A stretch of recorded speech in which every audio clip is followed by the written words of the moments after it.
Ağcabədi rayonunda 13 yaşlı qızın 23 yaşlı oğlandan hamilə olması ilə bağlı xəbər yayılıb. Məlumata görə, ailələrin razılığı ilə qızın 18 yaşı tamam olanda rəsmi nikah olacaqmış. Ağcabədidən deputat seçilmiş Aqil Abbas Qlabalı infoza deyib ki, yəqin ki, həm 23 yaşlı oğlan, həm də 13 yaşlı qızın valideynləri cəzalanacaq.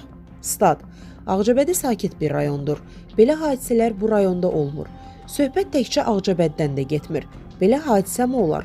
13 yaşlı qızın 23 yaşlı oğlandan hamilə olması birbaşa cinayətdir. Hesab edirəm, hüquq mühafizə orqanları məsələ ilə bağlı lazımi araşdırma aparıb, oğlana cəza veriləcək. Statın sonu.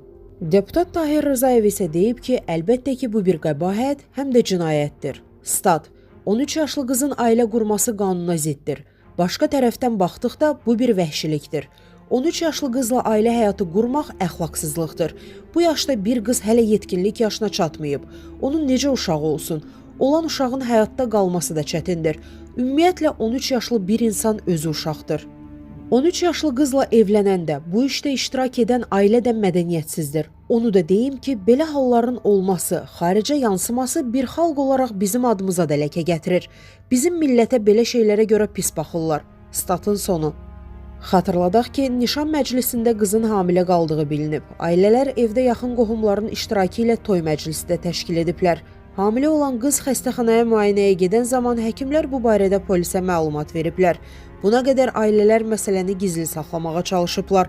Faktla bağlı cinayət işi açılıb. Əziz izləyicilər, xəbərlərdən məlumat almaq üçün kanalımıza abunə ola bilərsiniz.